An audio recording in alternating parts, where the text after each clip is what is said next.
Nigerians react as old tweet of Elrufai questioning dollar exchange rate under Goodluck Jonathan's regime surfaces. Nigerians have reacted to an old tweet posted by the governor of Kaduna State, Nasir Ahmad Elrufai, in 2012 during Goodluck Jonathan's regime. This comes after the naira crashed further against the dollar in the parallel market. The national currency, which was trading at 670 naira per dollar on Monday, has fallen by 6.7% in 2 days. The naira is currently trading at 710 naira per US dollar. Meanwhile, in the old tweet of Elrufai that surfaced online, the governor can be seen questioning the higher exchange rate of the dollar against the naira. According to him, the dollar exchange rate has moved from 140 naira to 160 naira as of January 2012, stating that Nigerians' debt stock has doubled, higher than it was in 2005. And Nasir Ahmed El-Rufai, confidently at 8:55 a.m. on the 6th of January 2012, on Twitter for iPad, he says, under GEJ, dollar exchange rate moved from less than 140 naira to 160 naira today. Debt stock has doubled to higher than 2005 levels. Interest rates over 20%! Exclamation mark. Netizens, however, have reacted to this old tweet by Elrufai, citing the current exchange rate of the naira to dollar and how far the naira has lost its value compared to the dollar. Nigerians frowned at the fact that Elrufai was quick to speak on the devaluation of naira during Jonathan's regime, but has kept silence at this very point when the nation's currency is drastically losing its value. I mean, it's not surprising. Again, of course, it wasn't under the PDP, so their mouths are, moving yappa, yappa, yappa. But yeah, I think, it's fun because, we're 2022, 2012. Nigerians, how do you find the time? Do you just randomly come across it? Someone had to, maybe, do you know what? Maybe somebody actually remembered Elrufai. Someone must have remembered, because I do not think you would go to Elrufai's post and you would start scrolling to 10 years back. Come on. Except, maybe he's, as they say, the village people are really out here for him today, because for somebody to waste their time, well, we're going to waste our time.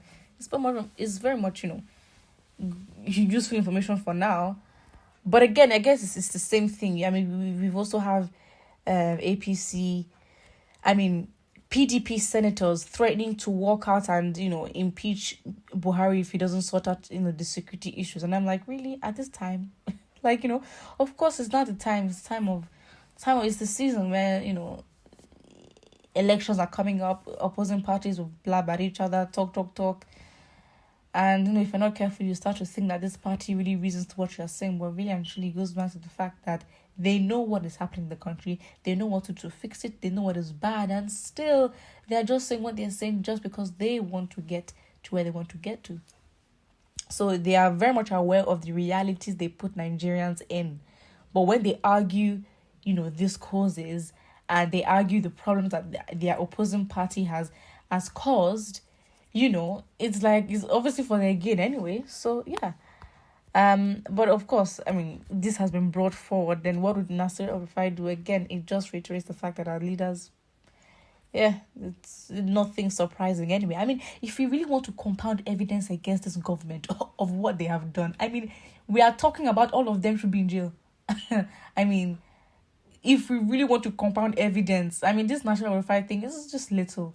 It's little compared to the actual hardcore evidence that we have of this regime, this government. Oh my days. There literally be no need to go to court.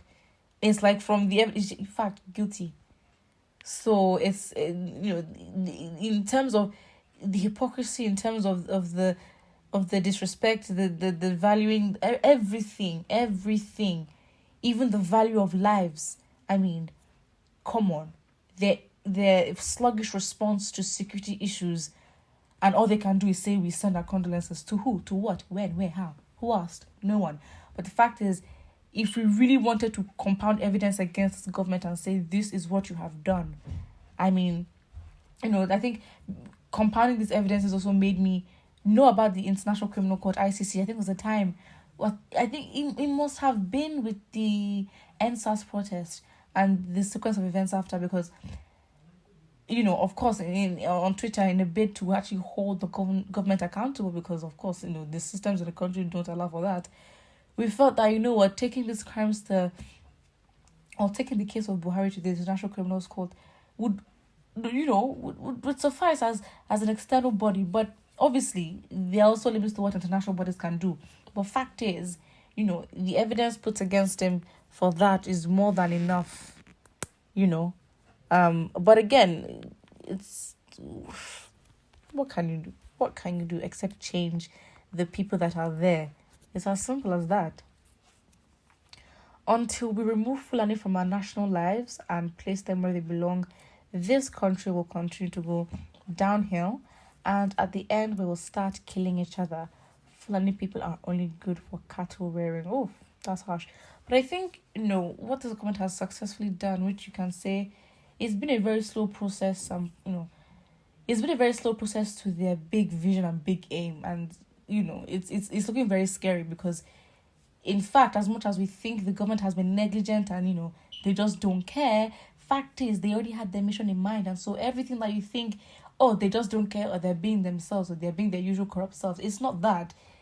It's really all intentional, because they are working towards something. I think especially with intentionally inciting tribal differences, highlighting them even more over the years, and inciting triggering conversations, or the actions, and the actions that they take, they know that those actions will trigger conversations that have to do with different tribes, and favoritism and nepotism and favoritism.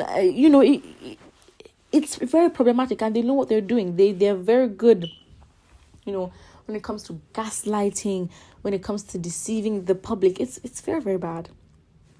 Very, very bad. So again, as much as if you actually look at the allegations brought with the government of this Muslim ticket or whatever it is, it's like, okay, fine, these allegations, they're rumors, and then you see the progress of the country since they got into office, and you're like, 2 plus 2 is really 4 in this case. It all makes sense. So yeah, put what you think about this, what you think of what Elrufai has said in the comment section below. Again, this conversation, goes back to the real conversation of our type of leaders that we have. And time is just really, will tell. You know what? Put what you think, and don't forget to like and subscribe.